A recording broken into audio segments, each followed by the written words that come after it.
Pro 4 FM, Suara Budaya Sulawesi Selatan.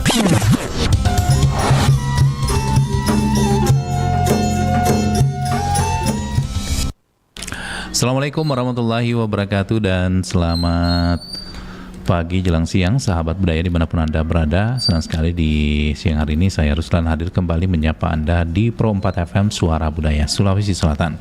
Kali ini kita bersama kembali di obrolan UMKM. Dan obrolan UMKM kita kali ini kita akan membahas mengenai berkah usaha di masa pandemi.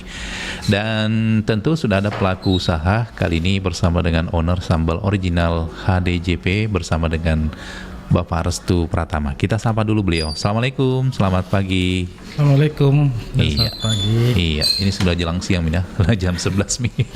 Tidak terasa waktu sudah mau siang, tetapi belum pas di siangnya ya, karena nanti siangnya di jam 12 mungkin.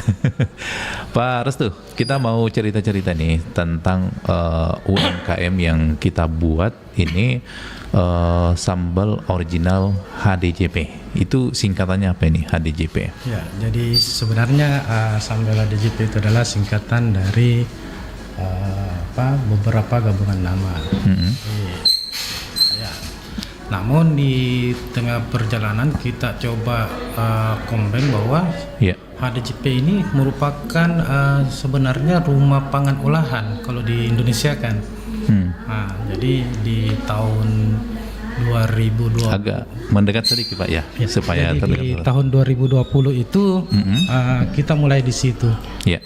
Jadi sebenarnya ada pemilik awalnya ini nama.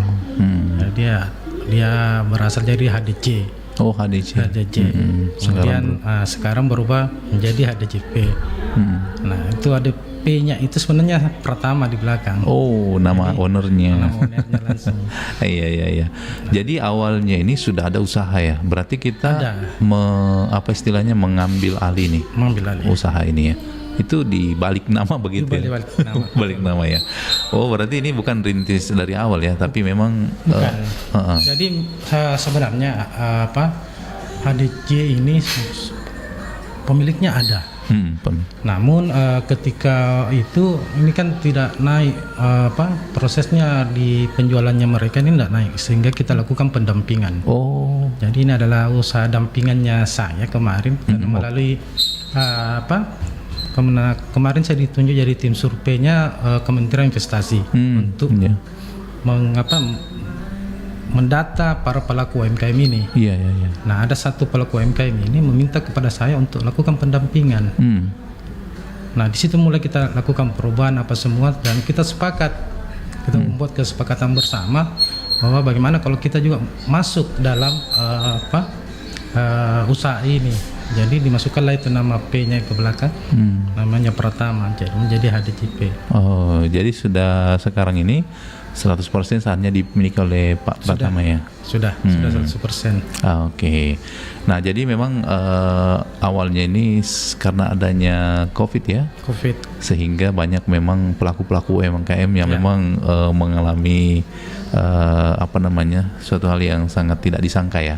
Artinya sehingga butuh pendampingan. Dari pendampingan ini Pak Pratama sendiri menginisiasi untuk mengambil alih nih usaha ini. Jadi sebenarnya bukan mengambil alih. Jadi kita membuat kesepakatan bersama ketika usaha ini maju.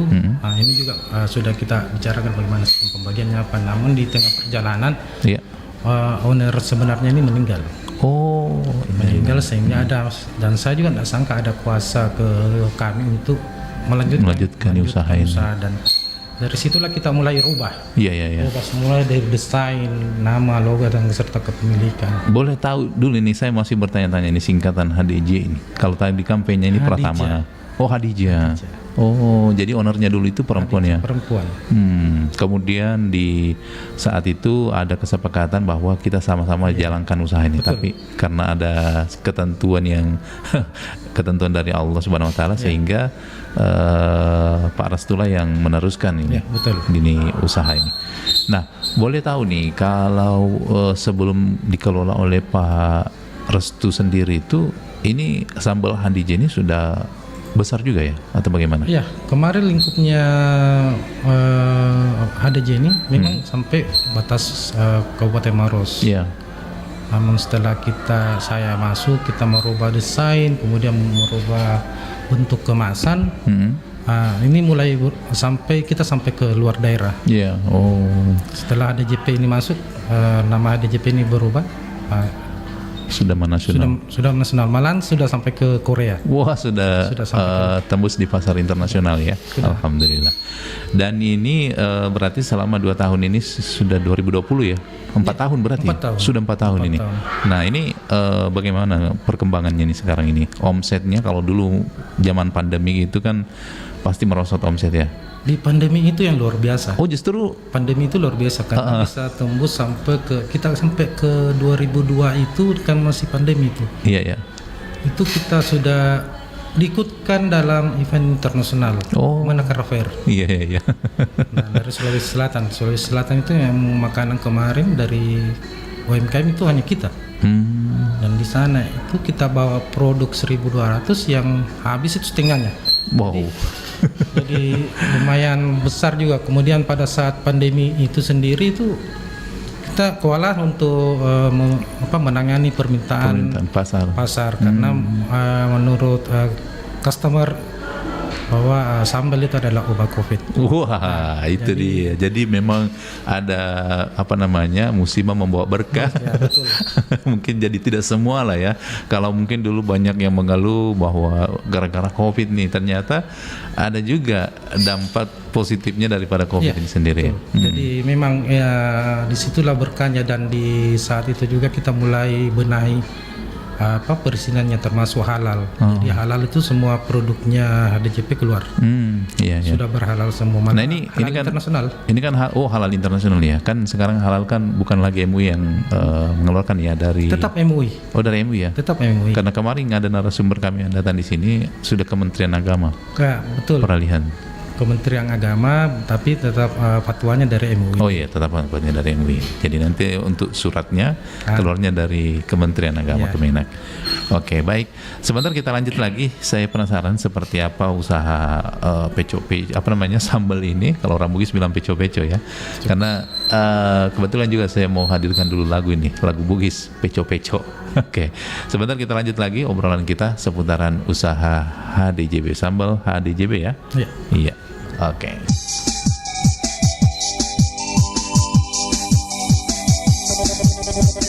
Oh mana? Mana kekide? Malu asa no, sidi malu puna, melo na mandre. Ajun de. Sida no. Iya.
Malundra nama rasa toi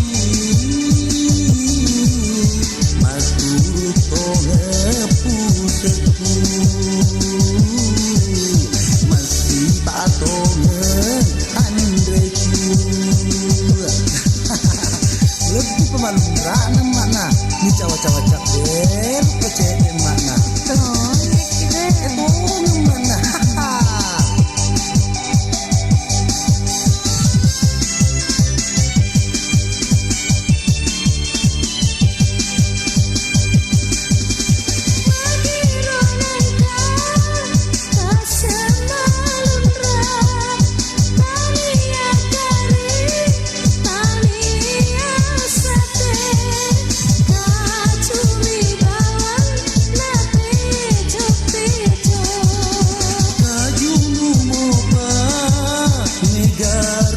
mana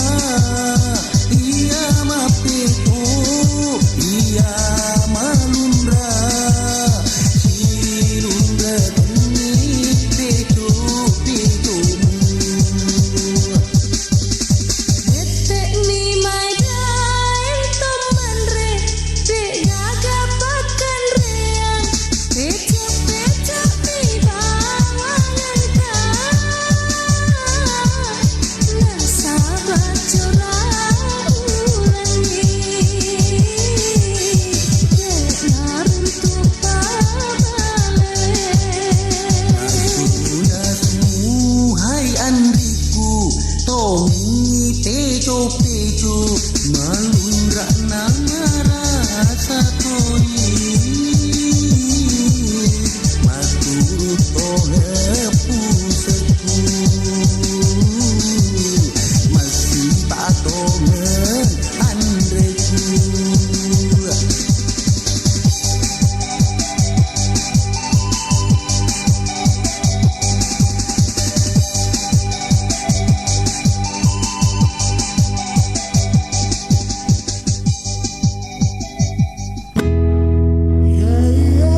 Bagi yang suka masakan pedas, tentu tidak lepas dari cabai.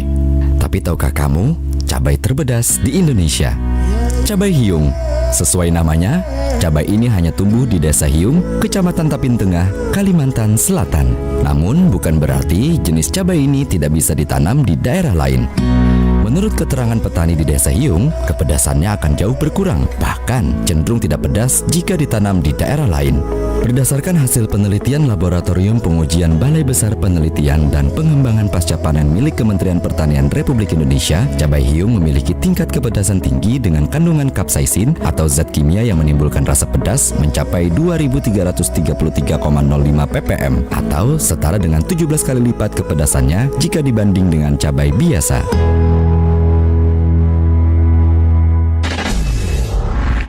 Pro 4 FM Suara Budaya Sulawesi Selatan.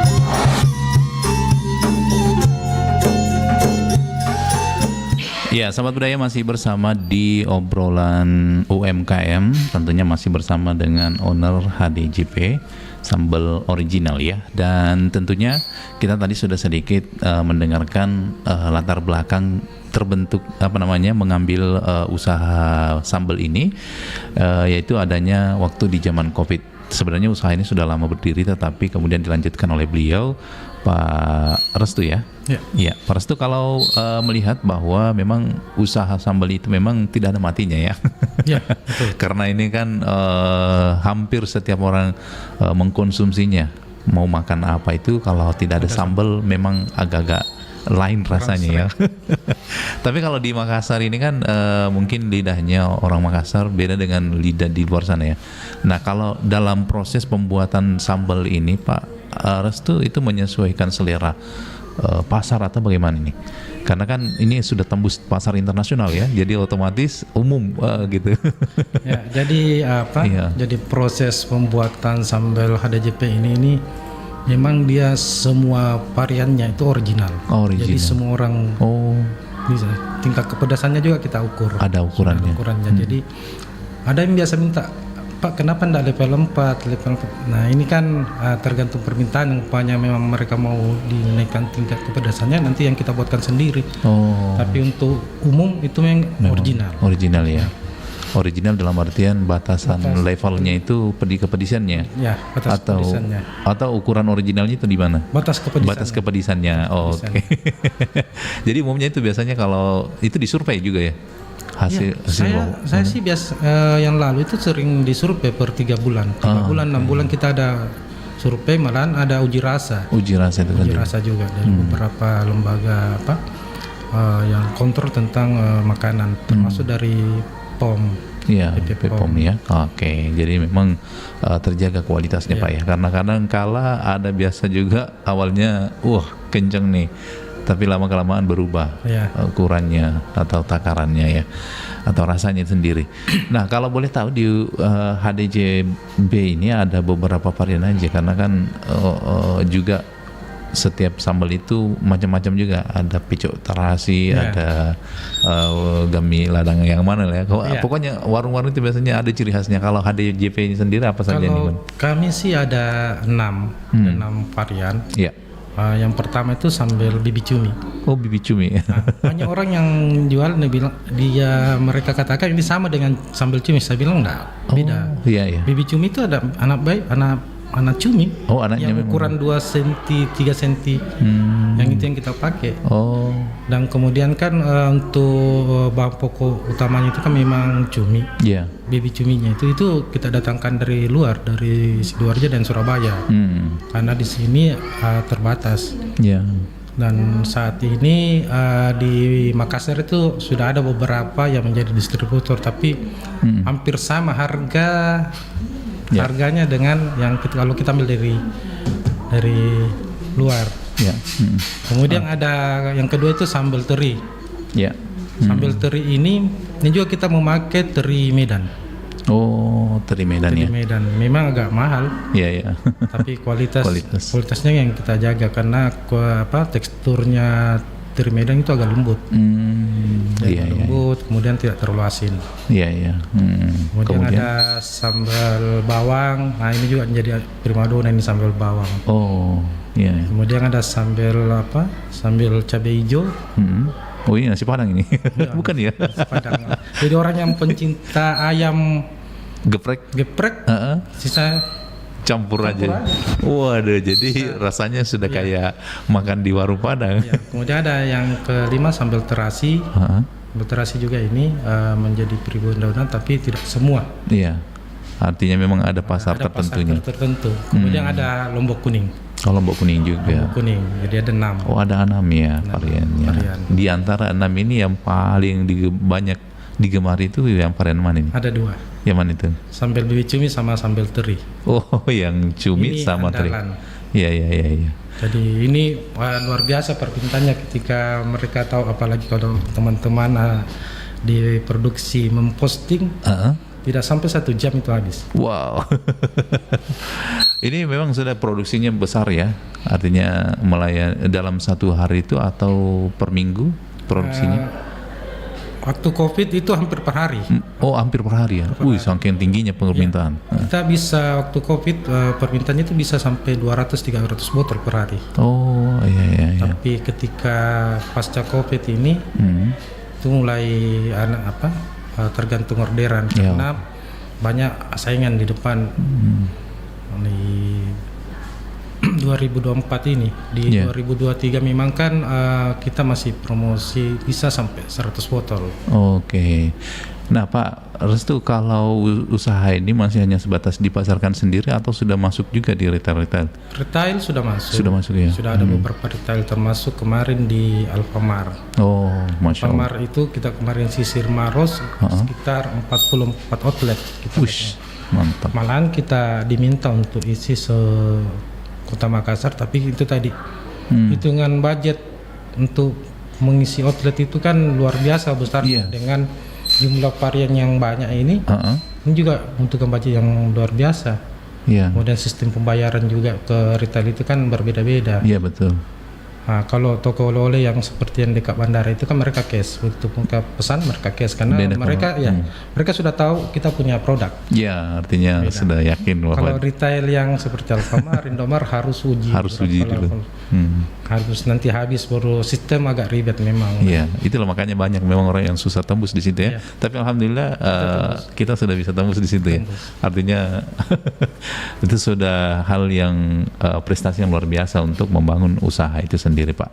Nah, mungkin ini juga perlu kita berbagi nih motivasi kepada para pelaku-pelaku UMKM ini, Pak. Sebenarnya untuk menembus pasar internasional ataupun masuk ke retail-retail yang seperti itu tadi yang kita sebutkan, itu sebenarnya apa yang harus dilakukan oleh pelaku-pelaku UMKM? Karena saya yakin banyak juga nih usaha-usaha UMKM mau seperti usaha HDJP tembus di internasional, bisa masuk di retail gitu. Apakah memang butuh modal yang besar atau bagaimana? Sebenarnya modal itu menjadi dasar. Oke, dasarnya memang di modal ya. Tapi yang paling penting sebenarnya adalah kualitas barang. Jadi di HDJP itu tidak ada barang bermalam yang dikelola. Jadi makanya kita sudah hitung umpamanya dia 100 kilo. Itu harus keluar semua sudah menjadi bentuk sambal. Tidak ada simpang produk. Jadi dari bahan baku tidak ada yang tinggal. Semua langsung diolah. Itu dia. Kemudian kualitas bahan juga tidak ada yang tidak ber-SNI dan berhalal. Semua berhalal kecuali cabenya apa semua. Ya, kalau cabai kan itu sudah alami. Bahan alami yang. Tapi seperti minyaknya apa semua itu kita sudah pakai minyak kemasan, jadi mutu bahan juga harus premium. Harus premium. Sehingga kita banyak yang bertanya kok agak mahal.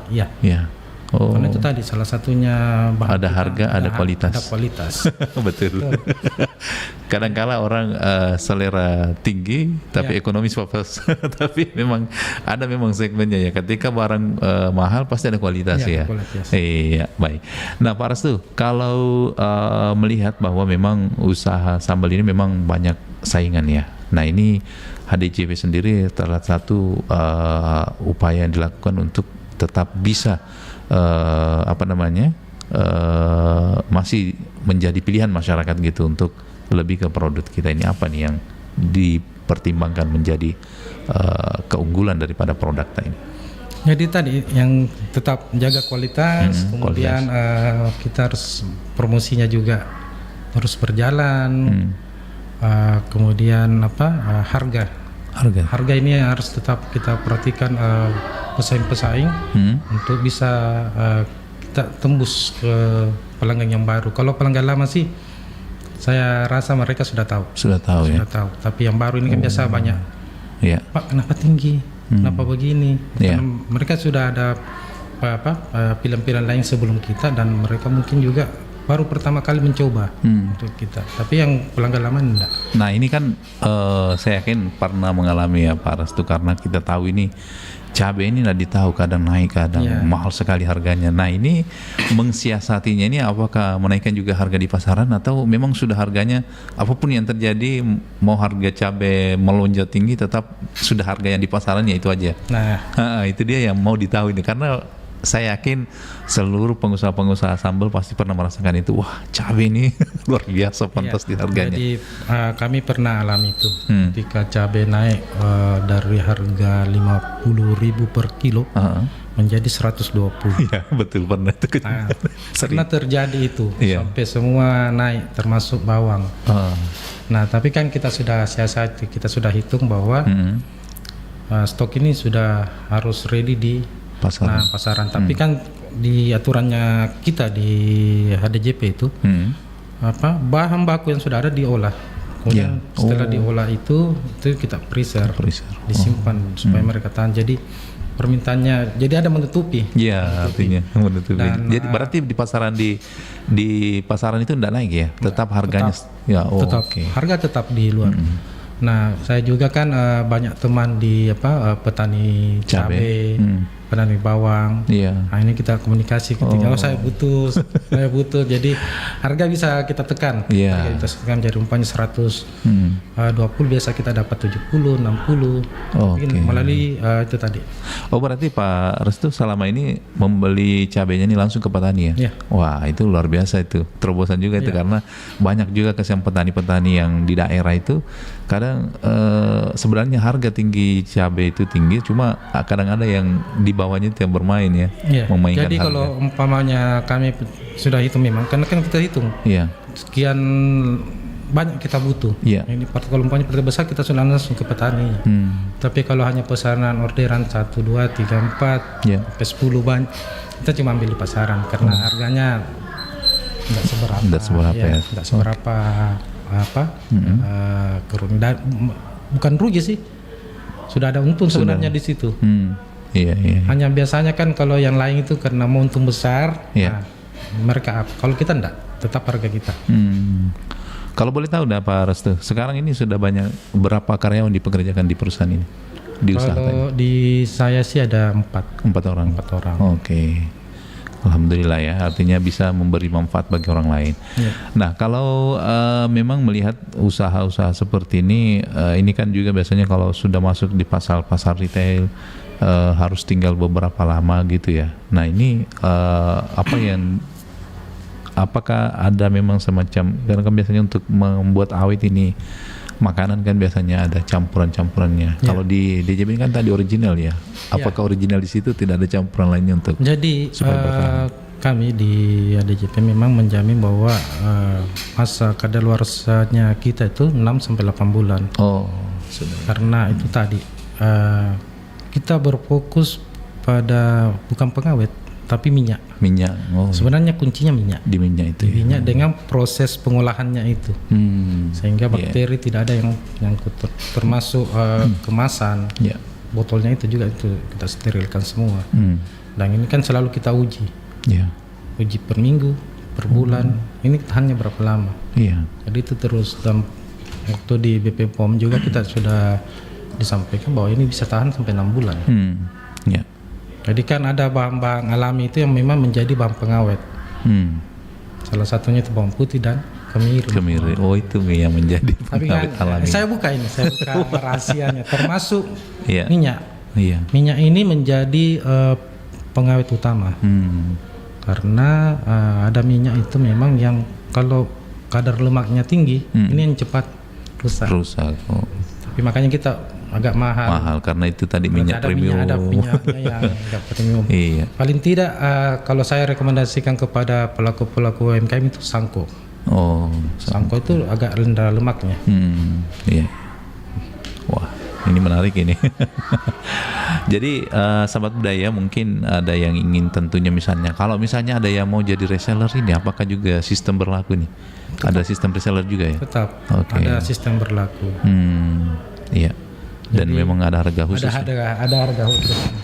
Memang ada yang berminat. Tapi untuk sekarang ini sampai di DJP kita down dulu karena akan rencana kita buka kembali pabriknya di Maros. Karena kalau di Makassar ini sempit kalau untuk ukuran besar, apalagi mulai banyak permintaan ini harus buka besar. Memang awalnya di Maros. Waktu banjir itu kan pabriknya kita tenggelam. Seluruh peralatan rusak.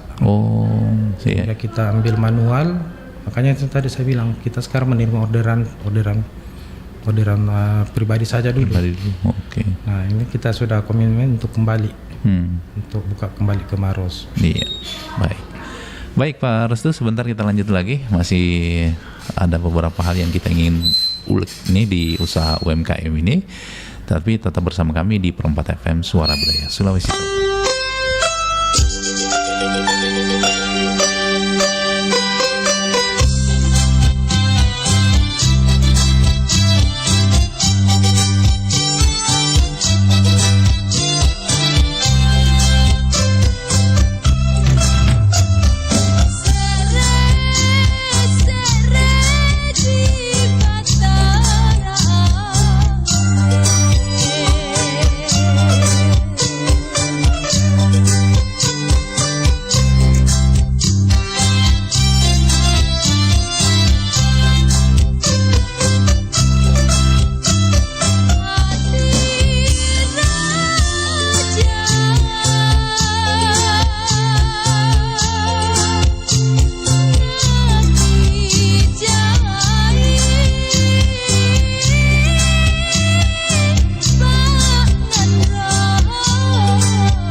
Pedes ya, tapi enak.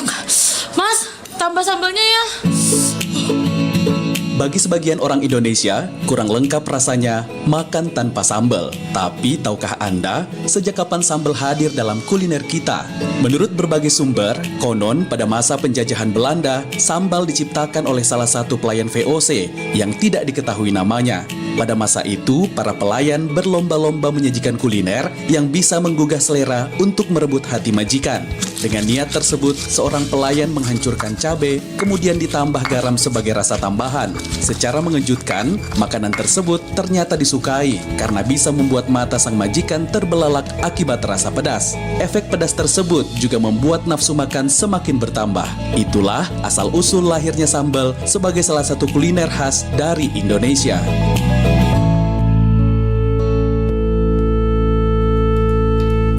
Sahabat Budaya masih bersama di obrolan UMKM, tentunya masih bersama dengan Pak Restu ya. Pak Restu, berkaitan dengan usaha sambal ini. Memang sih kalau kita lihat bahwa usaha sambal ini hanyalah pelengkap ketika kita makan ya, tapi memang banyak juga pasarannya. Jadi memang usaha atau peluang usaha daripada bisnis sambal ini sangat menjanjikan ya Pak. Ya. Pak Restu. Nah kalau yang kita rasakan ini saat seperti ini, sebenarnya kan banyak usaha-usaha lain yang mungkin tapi lebih menjanjikan ini usaha sambal ini karena banyak orang pasarannya mudah, kemudian keuntungannya juga banyak Pak ya, karena luar biasa juga sih kalau kita lihat. Tapi itu tadi ada kadang harga bahan pokok bahan mentahnya itu yang terkadang naik. Nah ini memanagenya ini seperti apa nih Pak Restu? Iya, jadi kan para pengusaha sambal ini sudah tahu sebenarnya ketika barang atau bahan-bahannya ini sudah hampir habis atau apa, mereka kan sudah tahu menghitung. Iya. Jadi itu tadi kembali ke manajemen juga, kemudian manajemen administrasinya, kemudian manajemen produksinya, kemudian penjualannya. Mereka kan sering connect ketika barangnya atau bahan pokoknya ini sudah mau habis, mereka kan pasti sudah harus menambah dan mencari umpamanya ini lagi naik. Mereka harus cari di mana harus ambil. Nah di ADJP juga begitu, sama hampir sama sih kalau strategi untuk manajemen pengolahan bahan apa semua dan pengadaannya.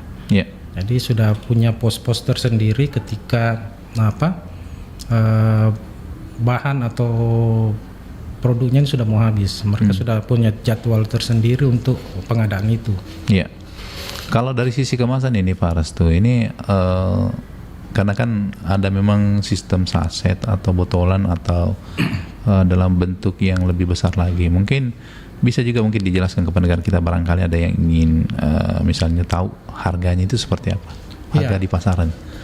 Jadi kalau sambal HDJP itu menggunakan botol. Tidak ada yang sasetan ya? Tidak ada yang sasetan. Jadi ukuran botolnya itu 200 sampai 250 gram. Iya. Harga di pasaran untuk sambal bibit cumi dan teri itu sekitaran 50.000. 50.000 ya. Sedangkan sambal bawang, terasi, sambal cabai hijau itu sekitaran 35 sampai 40. Jadi kita mungkin kalau ada yang ukuran segitu mungkin agak tinggi harganya, ukuran 200 sampai 500. Iya. Karena rata-rata yang saya lihat itu antara 150 sampai 200 yang di luarnya kita. Tapi kalau di ADJP itu antara 200 sampai 250 itu. Apalagi kalau sambal bibit cumi. Sambal bibit cumi ini kan 220 gram kalau tidak salah.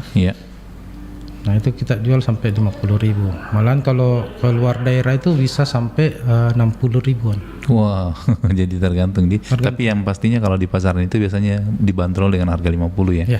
Oke. Mungkin kalau sudah pindah daerah, misalnya di luar Makassar itu sudah beda lagi harganya, tergantung. Ada yang biasa bilang tergantung jarak. Tergantung jarak dan juga resellernya mungkin ya. Oke, mungkin di waktu sisa kebersamaan kita ini ada mungkin yang ingin disampaikan Pak, sedikit motivasi lah khususnya untuk pelaku-pelaku UMKM sampai bisa tadi itu tembus di pasar retail, apalagi pasar internasional sudah bisa tembus, ini apa yang harus dilakukan ini, tips-tipsnya nih Pak? Ya, baik. Kepada sahabat-sahabat UMKM dimanapun Anda berada, jika memang mau membangun suatu usaha, memang harus punya niat besar dulu. Iya, niatnya dulu. Jadi bukan harus modal dulu ya. Modal. Niat dulu. Jadi harus niatnya dulu. Kemudian jangan takut untuk maju. Karena biasa ada orang, saya cuma mau coba-coba. Iya. Jangan selalu mau coba-coba, karena tidak akan pernah berhasil kalau kita mau coba-coba. Harus maju. Iya. Gagal itu menjadi pelajaran, tapi ketika kita sukses kita akan pelajari kegagalan kita di mana, itu akan perbaiki.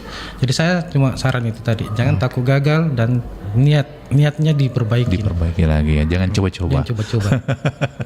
Baik, terima kasih Pak Restu atas waktunya, luar biasa inspirasi di obrolan UMKM kita kali ini. Mudah-mudahan ini bisa menjadi motivasi, menjadi virus bagi seluruh pelaku UMKM untuk lebih bangkit lagi membangun usahanya. Jangan hanya sebatas coba-coba, tetapi diseriusin ketika kita sudah punya usaha. Terima kasih, sampai jumpa. Wassalamualaikum warahmatullahi wabarakatuh. Waalaikumsalam warahmatullahi wabarakatuh.